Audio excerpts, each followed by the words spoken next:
You and I, not our first rodeo. No. My sense is that we could probably talk all evening and all night if we, without a constraint. So we're probably going to need to bring some, bring a framework or bring some structure to this. The Army guy should do that, I'm Well, suspecting. I think so. So yeah. So I mean, I thought there might be an opportunity to reflect on some of the observations of my tenure as the inaugural head of information warfare, which is rapidly coming to a close. In fact, I was calling it that before, and you called it information warfare. Information warfare. So dead right. Why don't we start with the softball for you, Marcus, sure. to warm up?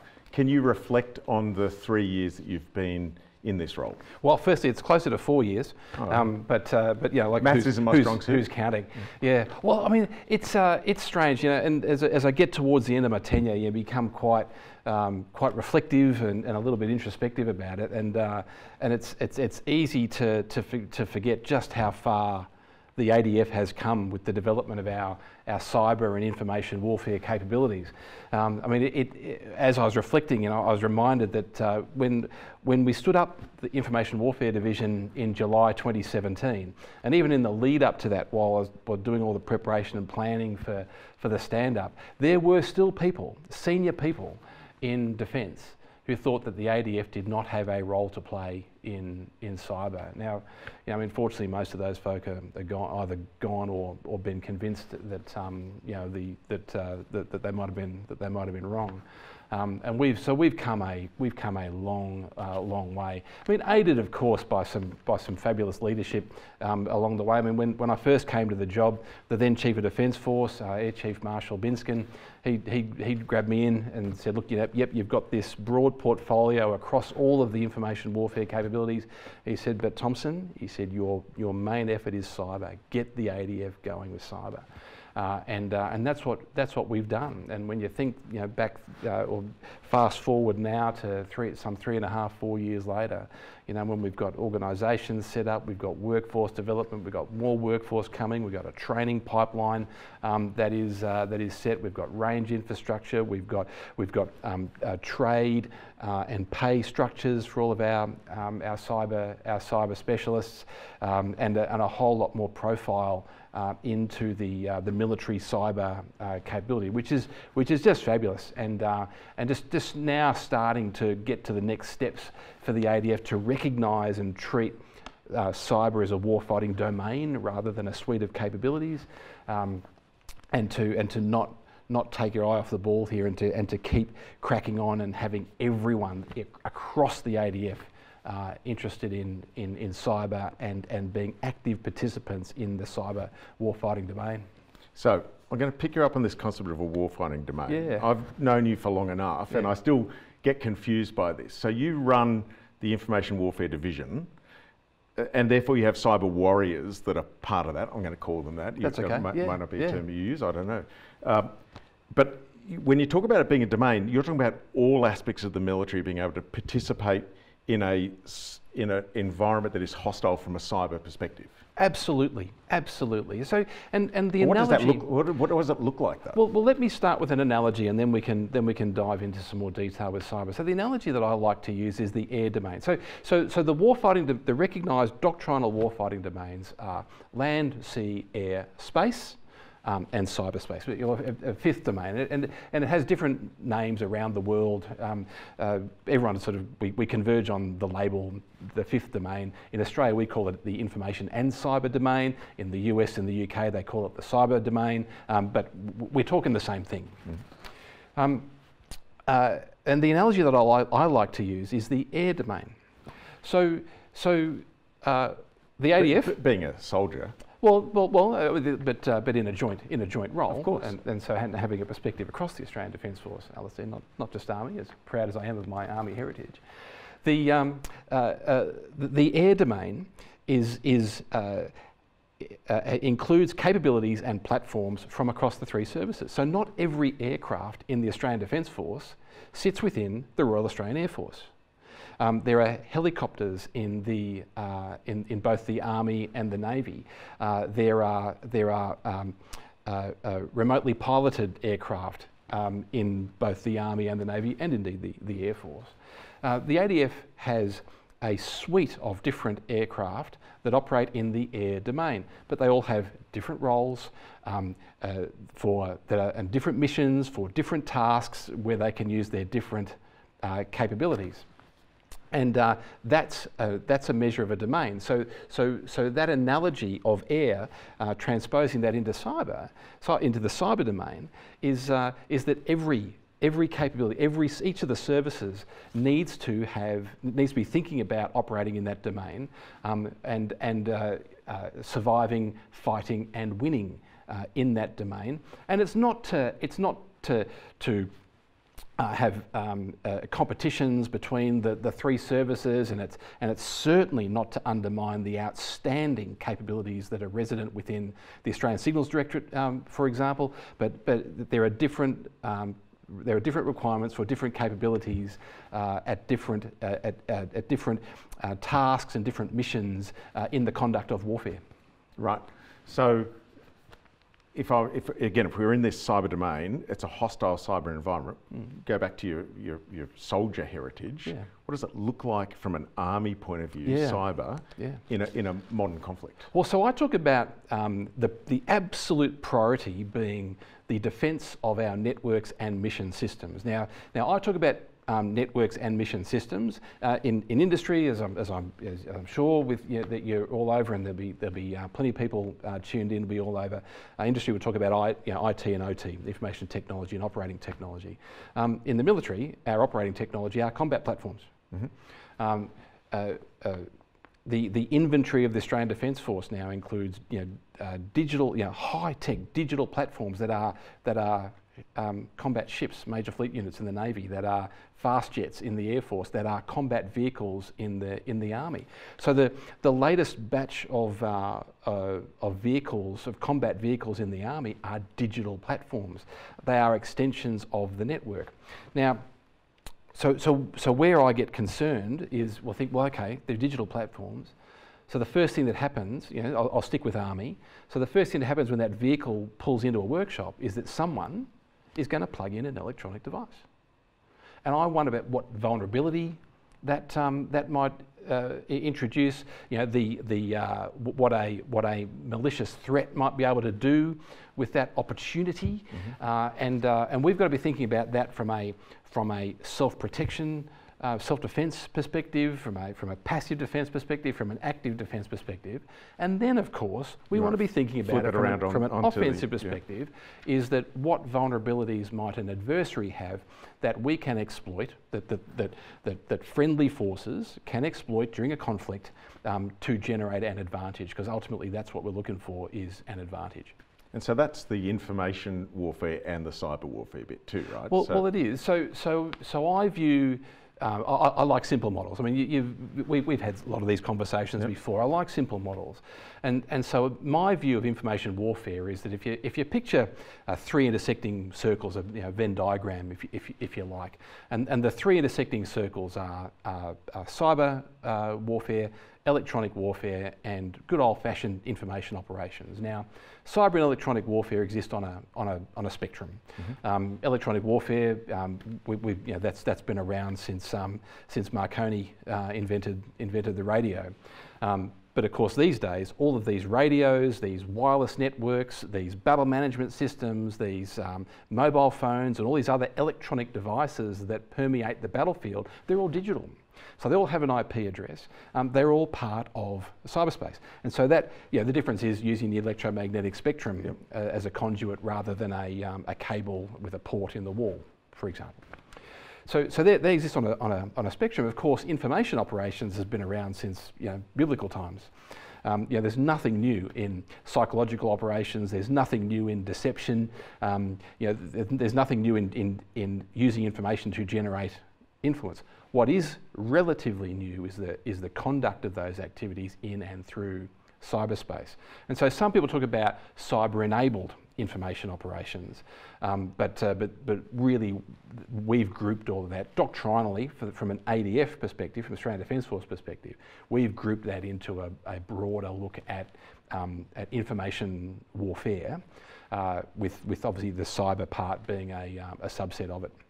So this So, and we certainly see that much more broadly in a democracy, the concept of a foreign state being able to manipulate information. And it's much harder to protect against manipulation of information and the picture that people see than it is perhaps protecting a system against something malicious, I'd say. And so it's interesting that it fits. So I'm going to ask you about things like, you know, have we got this language issue? And by the way, I can tell how passionate you are about this, which I think if you're the inaugural head of anything, you've got to kind of live and breathe it. And it goes way back to your signals heritage as an electrical engineer. So it's amazing to watch a career progress through there. I'm going to ask you about the language. You know, I often get asked whether the activities of a nation state inside a system is warfare. You know, if a foreign government's in, and then we use different terms, grey zone, conflict and all those other things. Could you help deconstruct some of that? Are we using the right language? Do we use different language to both our political masters, your military masters, and then the broader public, all of whom, if you work for the Crown, you work for? Yeah, gee, I tell you, I mean, there's a thesis in it. Well, if I had another PhD in me, yeah, that'd be a good one. I do not have another PhD in me, by the way. That's what I might do. Well, yeah, well, maybe you could do one. Yeah. Not sure if I have your intellect. Your focus, actually. Well, that's more than and endurance, I think, is the other part of it. Look, so we've got all these terms used interchangeably between information warfare. The current Chief of Defence Force, General Campbell, in a speech last year, coined the phrase political warfare. There's talk about hybrid warfare, but at the end of the day, so much of this just relates to that grey zone, you know, that has come to be understood as that period, that time between peace and war. And I think what we've seen, and you'll notice I'm always very careful with my language to delineate between war and warfare. Yes. Oh, okay. So war, a legally defined, internationally accepted state of affairs. Warfare, the conduct of activities, right? Can you have one without that? Well, I think so. I mean, I think you can conduct activities of warfare without it being declared, without it being determined.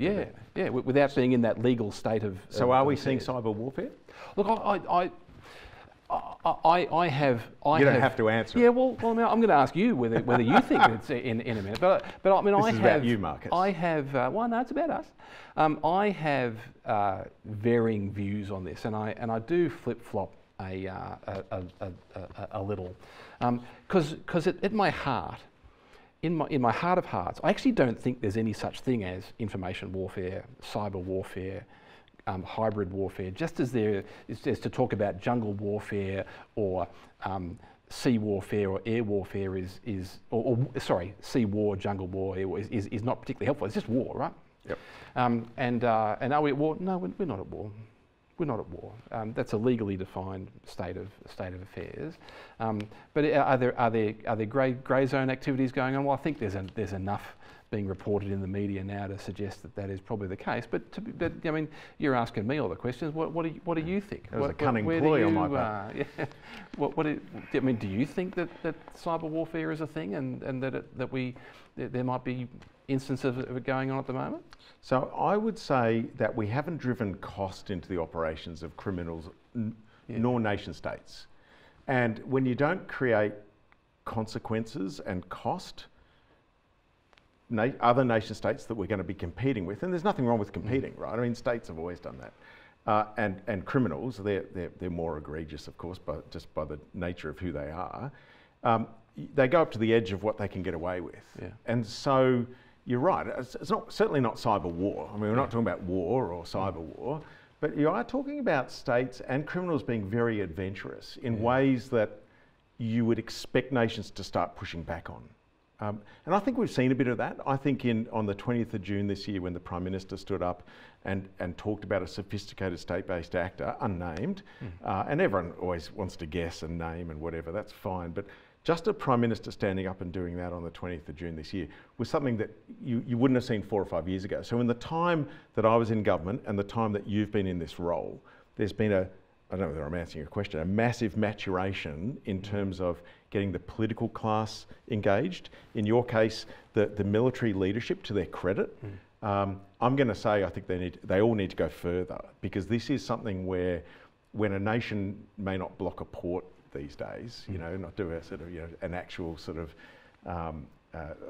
blockade, they might do something a bit more adventurous from a cyber point of view, and then you run that prospect of misstep and other things. I'm not for, you know, using cyber means back, don't get me wrong, but I am for naming, I am for making it much harder for them to traverse. I'm not sure if I've answered your question, but I get asked a lot whether we're at war and other things, and the short answer is no. I mean, you've been there, and it probably feels significantly different to what we encounter here. Oh, well, it does, but again, we're talking about perhaps different warfighting domains and whatnot. But I mean, it's interesting that you talk about needing to do more. One of the questions that I've been posing publicly now for a little under 2 years, and I know you've heard me ask it, like how do we, and it was, you know, how do we build resilience in this? And yeah, I mean, we've been fortunate to receive 60 odd questions from folk who have registered. I've censored a few of them. Yeah, that's right. On your behalf. But there was a question in there from Phil about how do we build national resilience. I mean, I've talked about having sensible public discussions and to raise awareness that there is a threat, that the threat is active and it wishes us harm, and whether that threat is criminal, hobbyists, hacktivists, or indeed state-based. But what's your thought on how we might all, you know, work together to lift collective resilience here? Well, first, I think you're right. Back when I first started getting involved in fighting cybercrime in the early 2000s, and if you went to a barbecue and you said, look, I'm involved in trying to stop cybercrime, people just didn't think it was a thing. If you said that same statement now, everyone has either been a victim of or knows someone that has been. So there's now an awareness, and I think we need that same level of awareness from a cybersecurity point of view, and and I'm going to say this, from a survival of our democracy point of view, it's important for people to understand that where information is coming from, who is behind it, how it's manipulated to you as an individual, is very important. So I think awareness is a really important point you made. I think, and again, I'm no patsy for the government, not anymore at least. You know, I gave that role up, but I think the strategy the government put out this year, and then followed by the critical infrastructure discussion paper, shows, I think, and this is my interpretation, that the government says there's a market failure. I would have hoped 20 years ago that we would start to be better in industry and better in government, but that hasn't occurred. And so this concept of a more sort of muscular regulatory approach, expectations, consequences for not being more robust in terms of how you string your systems together, I think is a good thing. I think that'll help us get there, because boards will talk about it more and they'll push it onto the C-suite. There will be more litigation, and I'm no fan of litigation, but it plays a role in terms of consequences. That's domestically, and internationally, I think democratic nations need to come together and push back on those who will undermine the most critical piece of infrastructure we have as a nation, and that's our democracy. Parliament or parliaments around this country are the most critical piece of national infrastructure we've got. Yeah. I mean, it's interesting about, you know, infrastructure and whatnot. I mean, one of the things that I find myself musing over and indeed worrying, you know, thinking about when I should be sleeping is the ADF supply chain. You know, and whether it's in a pre-deployment scenario or upstream manufacture for military capabilities. Yeah, it's really important for industry and the ADF to be hand in glove and there are thousands of suppliers in that chain, right? That's right. Well, so I wanted to ask you, Alastair. I was hoping this was a statement. Oh well, no. Well, it's a conversation. You start with your statement, and I'll see if I can answer. I mean, you've been back out of government now for a couple of years. I mean, what are your thoughts on how industry and the ADF can cohere and combine on what advice would you have for me in the last couple of months in terms of engagement with industry to be addressing some of these risks or things that are costing me sleep? Well, I've made some, which is rare for me, some reasonably colourful statements around the defence supply chain. I'm glad you picked up my sarcasm. Around the defence supply chain, because it worries me. And I've been publicly quoted as saying, I worry that an adversary would stop a ship being able to leave port, or that the men and women in a plane won't be able to take off, or worse, takes off and then it just doesn't get to where it needs to go. Now, why do I say that? Because it's a long supply chain. Yeah. And I'm not convinced, and I say this respectfully, I'm not convinced we've taken the cyber bit seriously enough in that supply chain. I don't know enough about how a sub's put together, or a ship, or a plane, but you don't have to compromise the whole thing to compromise the whole. You can get a component in it. And we're talking about sometimes some quite small shops that are producing those things. And it's great to see industry involved, don't get me wrong. But I wonder, and I'm not going to win friends, I wonder whether defence needs to play a better role itself. I do wonder about the primes, these big companies that then subcontract out, what role they need to play in terms of that security of their supply chain. I don't know the solution. All I know is I'm not yet convinced that we have a robust answer to these generational shift bits of kit that our kids and their kids are going to go to war in. Yeah. And I want to make sure that at least that cyber aspect is better protected. Is that too inflammatory? Oh well, hopefully we're not going to be sending kids to war. But of course we're both realists. I think, right? There was that famous quote. If you want peace, prepare for war. Yep. We want robust military capabilities ready to be deployed should the government choose to do so. Are we there? I think we're very close. But as you said earlier, I mean, we can always do more. I mean, in an environment where the attacker always has the initiative. Yes. We've got to be agile. We've got to stay a bit loose in the saddle. We've got to have resilience. I mean, and resilience is not a new word for the military, right? Being able to fight on while you're hurt is fundamental. Not. Right? That's right. Yeah. That's right. So how do our combat systems, how do our networks, continue to do their job in that contested, congested, threat environment?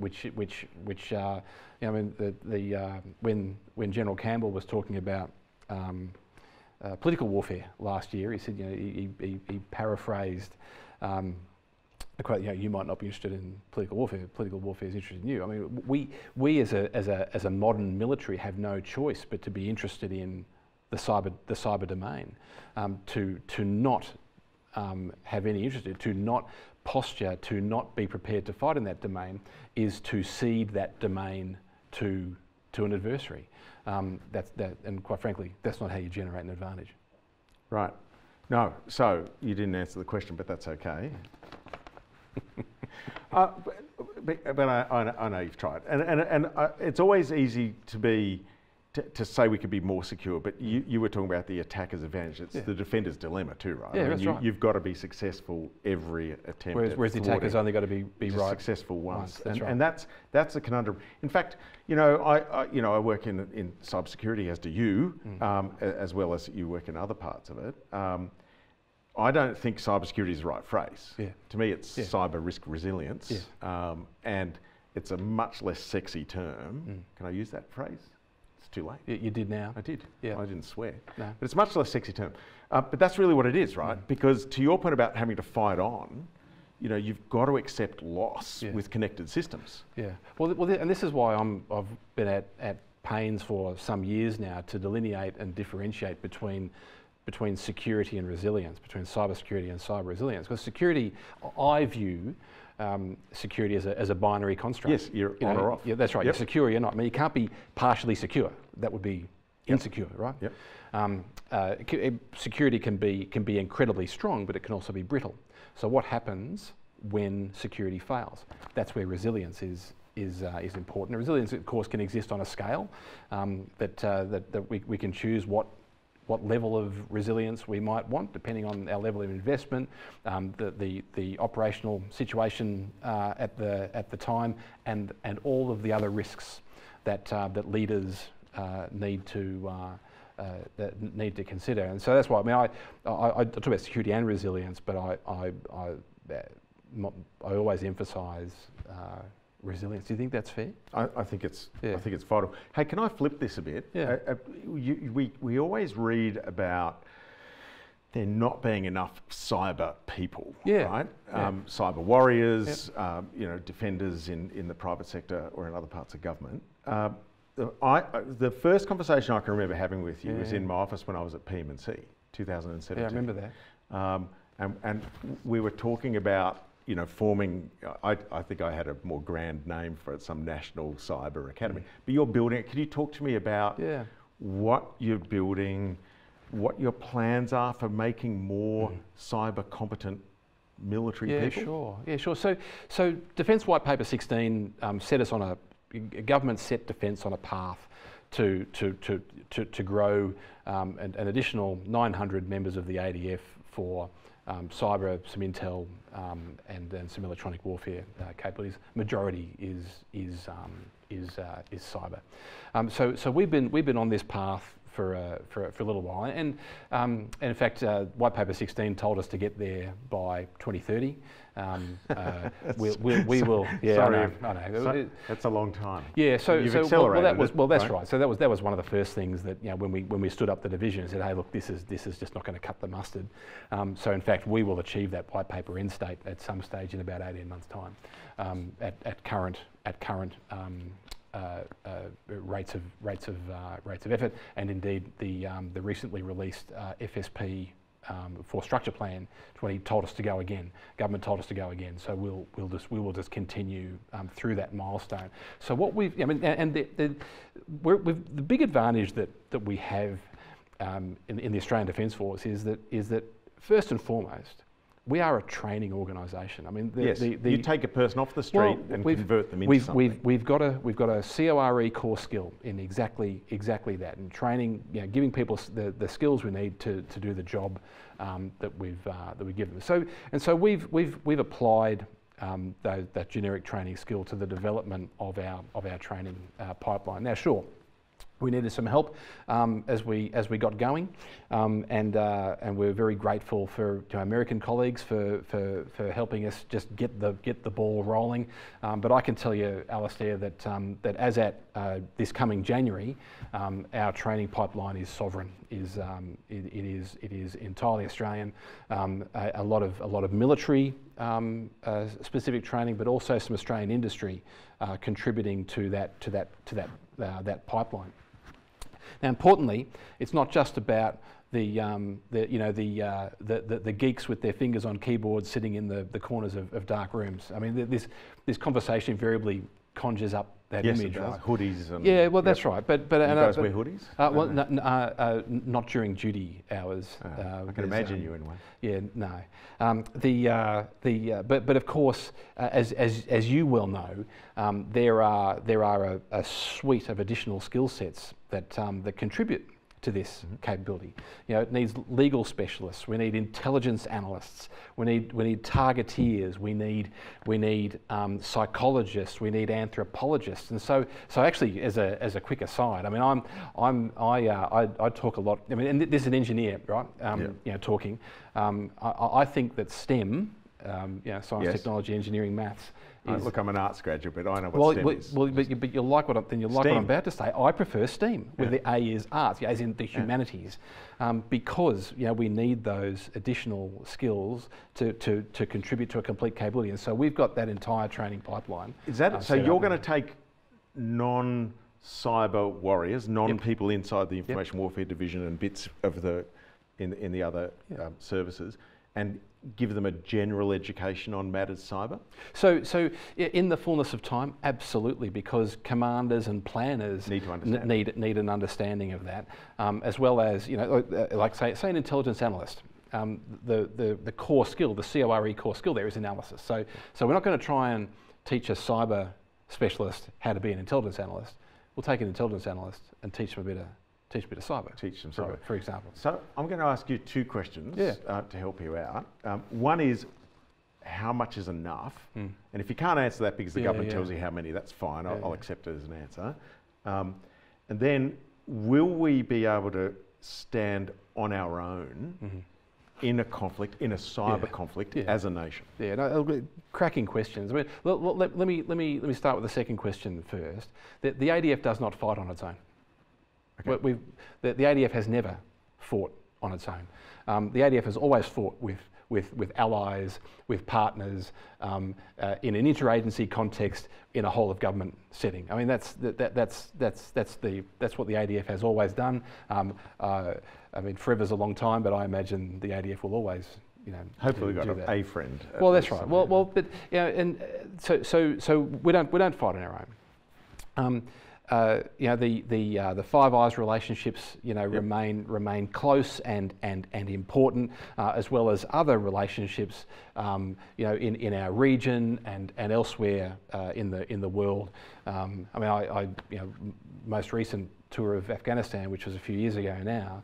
I mean, the majority of the team working for me were out of NATO nations, Europeans. You know, so we've got partnerships all over the place, and of course our teammates in the Australian Signals Directorate play a critical role in this. Well, let me ask the question differently then. Are we able? I say we. It's wrong of me. Is the ADF able to contribute significantly then to that joint warfighting from a cyber point of view? Well, the other part of the ADF is we have to go with what we've got. So the short answer to your question is, well, we have to. You do is what you have to do. Yeah. And like any manoeuvre or deployment of in a military context, it's all about risk. And, you know, what risks are at play, how are they managed or mitigated or avoided, and this consideration of the cyber warfighting domain is exactly the same. And I should add that the effects and the risks in the cyber domain need to be considered alongside the effects and the risks in the other warfighting domains. So it's a complete look for a manoeuvre commander. So I mean, can we defend a deployed joint task force? Yeah, I think we've got the capabilities to do that. With our teammates in the Australian Signals Directorate, could we generate offensive effects? Absolutely. You know, this is and in fact, Prime Minister Turnbull talked about this in 2016. The first time even the concept of offensive cybersecurity of Australia owning that capacity was April 2016 when former Prime Minister Turnbull announced it. Which offensive capability resident within the Australian Signals Directorate that's used in support of military operations. Yes, look at you for detail. See, I told you, this is why you got the PhD. But that's quite remarkable, right? Because that's 4 years. Yeah, we're not talking decades. I mean, in terms of our working lives, it's a fraction of it. Well, and since then, of course, we had successive Directors General of the Australian Signals Directorate making public statements and whatnot, which I think is fabulous. You know, contributing to that sensible public discussion about this domain, the threats and opportunities therein. So we've got a clock counting up with the amount of time we've got. I'm guessing we've got about 25 minutes. I'm looking out to this darkened room here. Is that about right? Yeah. So I'm thinking, and it's up to you because frankly, this is about you. It's about us, Alastair. It's a conversation. Yeah, it's a conversation with Almac talking to the Major General. So can I ask you just a couple of questions, and then we've got questions from the audience. Can I ask you, in 4 years' time, you've got a successor coming. Susan Coyle, Major General Susan Coyle, fabulous officer. She's going to be great. And I don't want you to second guess what she's going to see in 4 years' time. but what might the environment look like if there's been so much change in the last 4 years? How do we predict what defence is going to have to manoeuvre to? And, double barrel question, is defence capable of stretching to whatever that future has to look like? Well, I mean, how's your crystal ball looking? It's probably I was going to say, it's probably in a similar condition to mine. Well, I don't know. I'd like to think private industry is slightly more agile than the Department of Defence. Yeah. I'm just going to call it. I mean, it's an impossible question to answer. I mean, when there is but I mean, you and I have talked about this before. You know, when there's a new piece of malware on the streets, you know, every 12 seconds, forecast to drop to every 7 seconds over the next year or so. You know. Who know? I don't know what the threat's going to be doing, what the threat landscape's going to be in 3 weeks, let alone 3 or 4 years. And so what does that tell me? It means that the ADF is just going to have to keep developing capability. It's going to have to stay agile. Those capabilities will need to be adapted along the way, the skills, because ultimately much of this is a human capability. It's a skills game. It's a human game. Yeah, it's not a technical. It's a human capability, and so those skills will need to be tweaked to remain current, contemporary, and relevant in the given the likely operating environment that into which the ADF might be deployed, But I guess something tangible is I think we will see more and more, and for industry friends and colleagues who are tuned in, I think there will be. I think by over the next couple of years, won't be 4, it'll be sooner than that. There will be far greater constraints on, requirements around the cyber security assurance of our combat platforms being introduced into service. It's just which is that supply chain question, and then you're right, because the environment. You know, I sometimes say if I'm asked about the risk, the threat environment, what the risk is, I say it's worse today than it was yesterday, and it'll be worse tomorrow than it is today. Yeah. And so if we're heading into this more toxic environment, it does mean that your successor is going to have to move fast, right? And we've seen the leaders of the military. I'm now supporting you in saying the agility bit. I mean, we've seen how the leadership has just cottoned onto this and moved fast. So you're rosy about that future. Well, I think yes, I am. Well, I'm optimistic. I mean, I'm a pathological optimist. I can't help myself.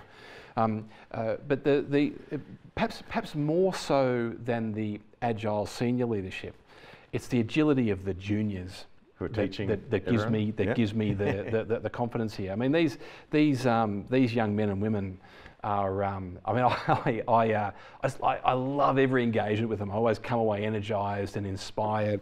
You know, they are curious. They don't accept the status quo. They're always looking for ways to improve the capability, improve their skill sets, and to be able to generate that advantage for whatever commander they are deployed supporting. I love it, and when I leave the military in a few months' time, that is the piece that I will miss the most. These young soldiers, sailors, airmen, and airwomen, driving capability forward, staying curious, always looking for an advantage. Yeah, but it's always been thus. You know, we don't fight with bows and arrows and spears and shields, anymore. It's because the folk at the front line are always looking for ways to generate that advantage over if cometh the moment of the fight. So I said I don't ask you. I'm going to ask you another one, and just as a spoiler alert, the last question I'm going to ask you tonight is what your proudest moment has been, what your proudest achievement has been as the head. Can I call you the commander or the head? I'm a head. Head of this division. But that's going to be the last thing before they turn the lights out. So think about that. If you were to compare, if you were to benchmark against anyone in terms of foreign militaries, who would you pick? Well, we're pretty active in benchmarking. I mean, and the most, I mean, the obvious benchmarks are the Five Eyes, Yep. the Five Eyes nations, but you know, we're all doing this together. And across the Five Eyes, we're working together. You know, we're training each other and sharing ideas and contesting each other, because you know the last thing any of us want is groupthink, right? Yep. And whilst there are matters of scale. I mean, the US military is I've just, had my posting it's to a the whole, US. it's a whole different Different scale. Yeah. And the UK, whilst you know, closer in culture and scale to the ADF, is still significantly larger than the ADF. But look, pound for pound, person for person, you know, because I mentioned this is a human capability. I'm really proud of the way we benchmark. Oh yeah, they are more than holding their own. That's great. Well, as a citizen of this country, I'm glad to hear that. Should we throw to questions? Yeah, sure. And I'm going to pick one. I mean, we have to pick some, because we're not going to get through all 60 or 70 of these or whatever it is. I'm going to pick one. It's from Andrew. It says, oh, yes. Marcus, you noted your concerns at MilSys 2018 about the prospect of ADF systems being disabled before a shot is fired. Well, that's something I was worried about too. Given the degrading strategic environment, do you feel more or less comfortable now? Yeah, well, I think we've probably touched a little bit of that. But it goes back to that point. You know, will the fuel pumps work at the Port of Townsville? You know, as we're loading a joint task force to deploy.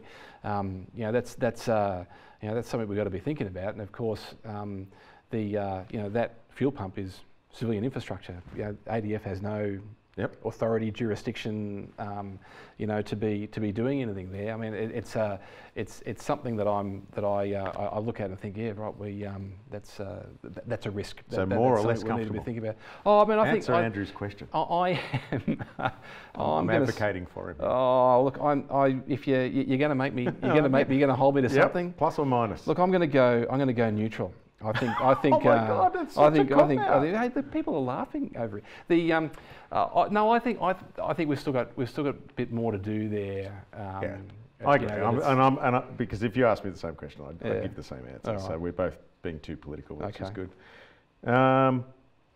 Well, what's the biggest challenge for the ADF regarding cyber warfare, from Sadiq? Yeah. So there's a few. And there's no one single challenge here. I think the biggest challenge that I've found is convincing folk who have spent perhaps a bit too long, like their cyber education is watching science fiction. I mean, there is merit in science fiction for. I love science fiction. Yeah, well, you're saying it's not educational. Well, at the Defence College, at the War College, I'm sure it's deliberate, because it stimulates imagination and whatnot.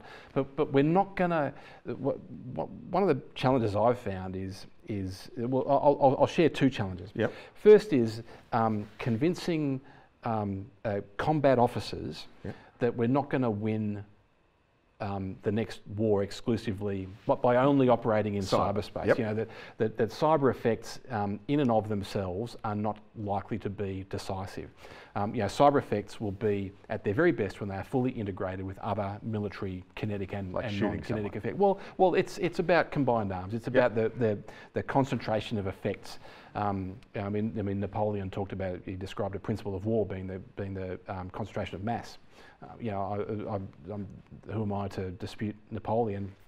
But I talk about the concentration of effects, and I think that's one of the bigger challenges. But perhaps now that I think about it, perhaps the most significant challenge that certainly during my tenure has been to convince members of the ADF to focus on the defence of their networks and mission systems, rather than just when they think cyber going straight to offence.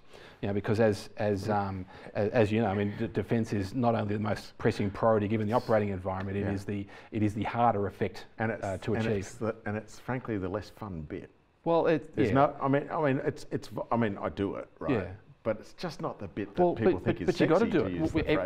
Everyone's got to do it. I mean, yes. I heard But it's like eating healthily. Well, so I mean, at the it's just not as much fun. Abigail Bradshaw, the current the head of the Australian Cybersecurity Centre, fabulous line I heard her use the other day. She said, you know, the best offence is a good defence. Yes. You know, exactly. it's a good line, and it's absolutely 100% true, and it's as relevant to the Australian Defence Force as it is to the industry, the context in which Abigail used that phrase. I was wondering whether you'd answer it by going back to your petrol pump at the Port of Townsville. Yeah. I wondered whether your biggest problem is the fact that the military actually has to operate with an economy supporting it, which means an offender, if it's a foreign nation, could shut down bits of the economy to cripple the ability of the Defence Force to to deploy or to fight. Right? That's not new. No, it's not new. That's right, but it's just it's the speed and scale with which those type of effects can be delivered in and through cyberspace that you know is a genuine consideration and risk for military forces these days. Yep. Okay.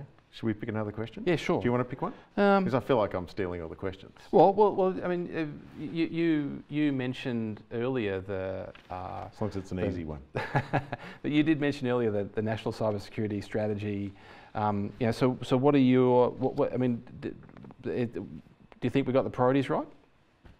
And the strategy, the 2020 strategy. So look, it's easy to be cynical, you know. So I wasn't involved in writing the 2016 strategy. I was involved in trying to deliver it, and I use the word "trying" as in an intentional sense. What I like about the 2020 strategy, and when I read the 2020 strategy, I read it with the critical infrastructure discussion paper, because the two go hand in glove, right? I actually like that, and I've mentioned already, this concept of almost recognising this market failure that we've had. We've kind of thought that we would rise to this, and I think Australians have just taken it too casually. It's a bit like you were saying, how we've got to convince the military leadership that it's not just about going after something, it's just a good defence. We've accepted risk. And sometimes we've seen people just say, I've dealt with that risk by accepting it. And it's like, well, that's good on paper from a sort of from an audit point of view, but what happens if that risk is realised and the system fails? It's not just your own business or your own department or agency. There's a whole heap of people that will suffer as a result. And what I like about this, I'm going to call it as increased muscularity on the part of the government, is that it's kind of saying that's not enough. Yeah. That there have to be rewards for doing the right thing, absolutely, but there have to be consequences for not. And that regulatory approach, I'm a former regulator, so I like regulated. I like regulation. Is just how you raise boats, right? How you just create the level playing field. In industry, you know, sitting out in industry, most industry just wants to know what is it that we've got to achieve.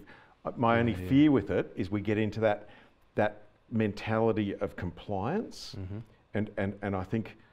That's my fear, that we might have this compliance regime. So more broadly though, what's an alternative approach to compliance? Oh no, so I don't think you can have security without compliance, but I don't think you can have compliance without security. Does that make sense? I don't know. It sounded good to me at the time of saying it. I'm not convinced. I'm not sure I followed it. Well, okay, great. Well then, great. Yeah. What's your next question? No, I guess my point is, you can see organisations that are just so hell-bent on trying to be compliant to like a configuration. And I actually think government falls into this a lot. You've got to wire it this way. No, that compliance is predictability. It's sort of muscle movement and muscle memory, and it helps design out certain things, but it doesn't make you resilient. I'm going to call resilient rather than secure.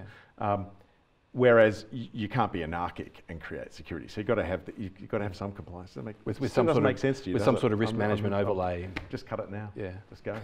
Everyone should just leave. Have you got another question? I'm going to give you one. Here we go. There's one about defence here. Okay. Oddly, given I'm talking to the Major General.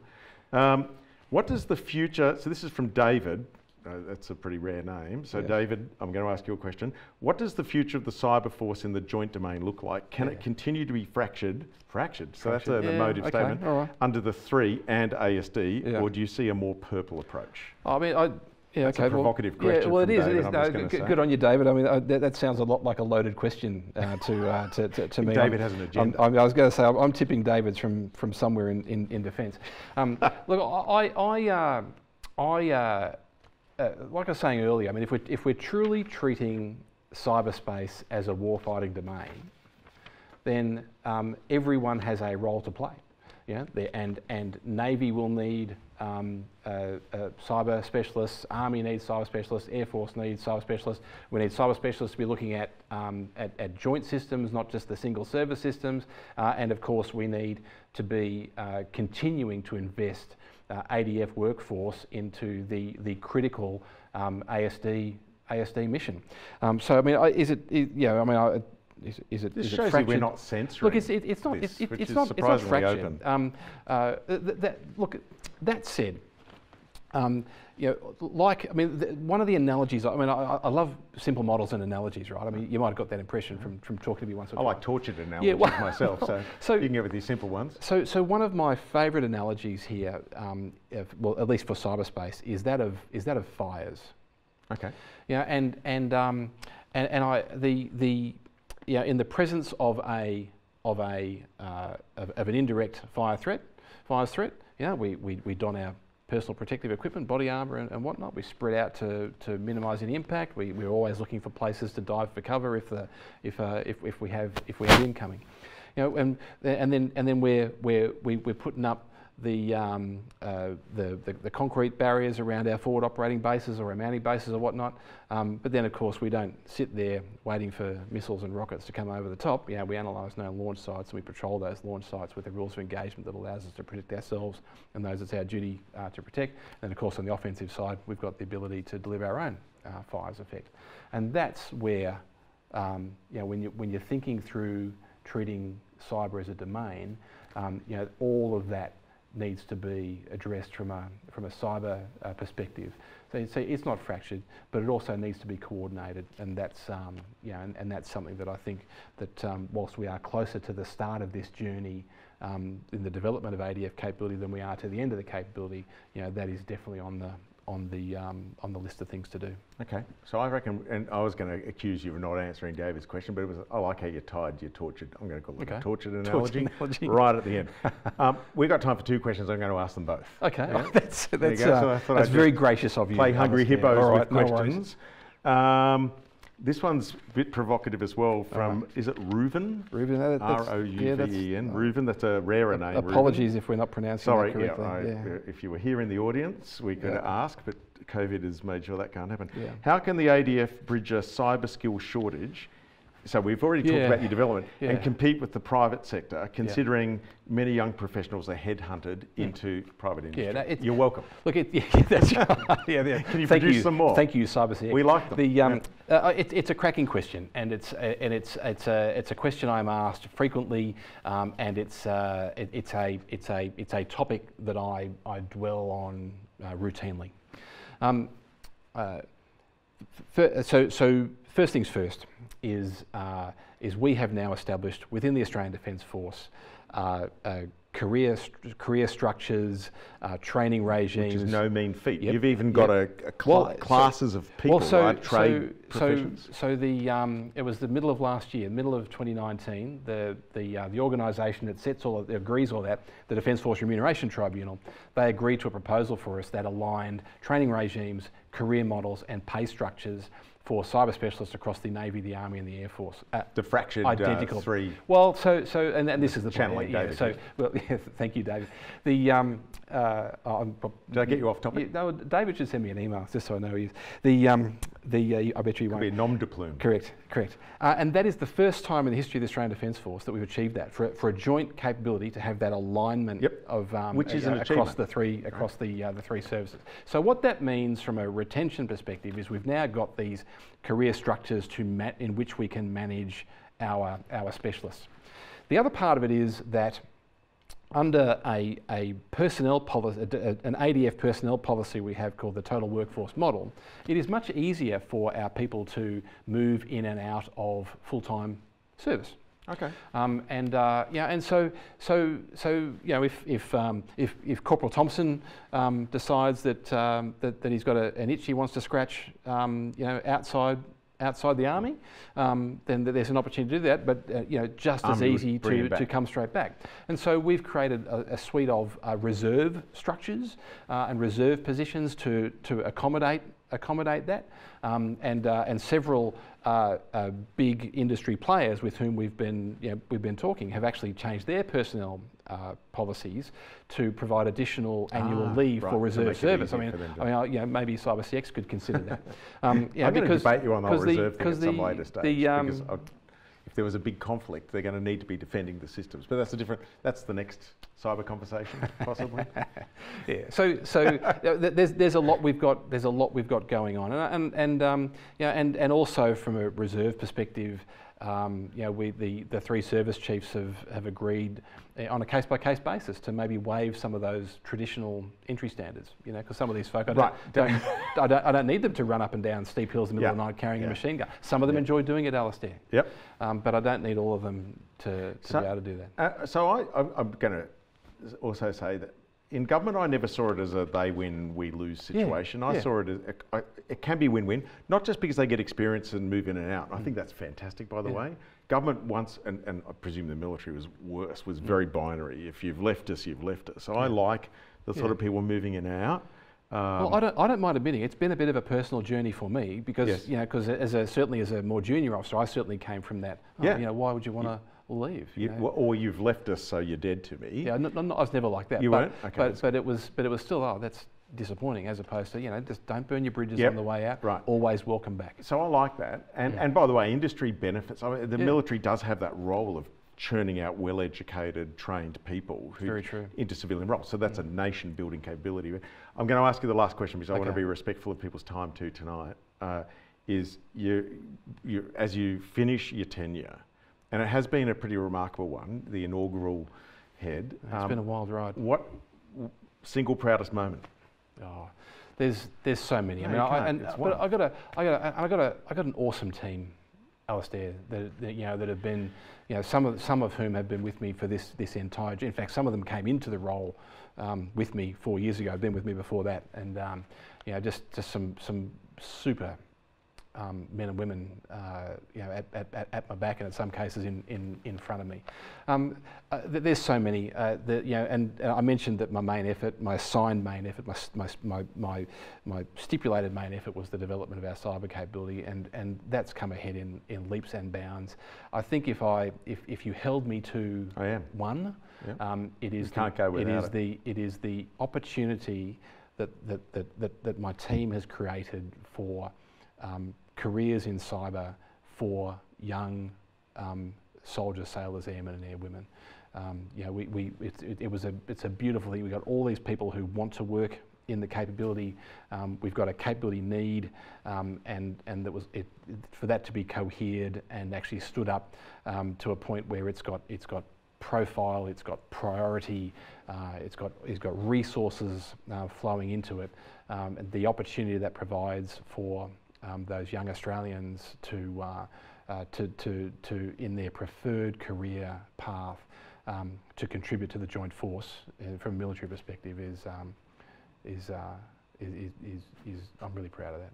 Well, I'm going to say I've always regarded you as a friend from those first conversations we had, and I'm glad that someone with your clear passion and energy and commitment laid that foundational brick. I know our time's up, but do you want to say some last things as we finish up tonight?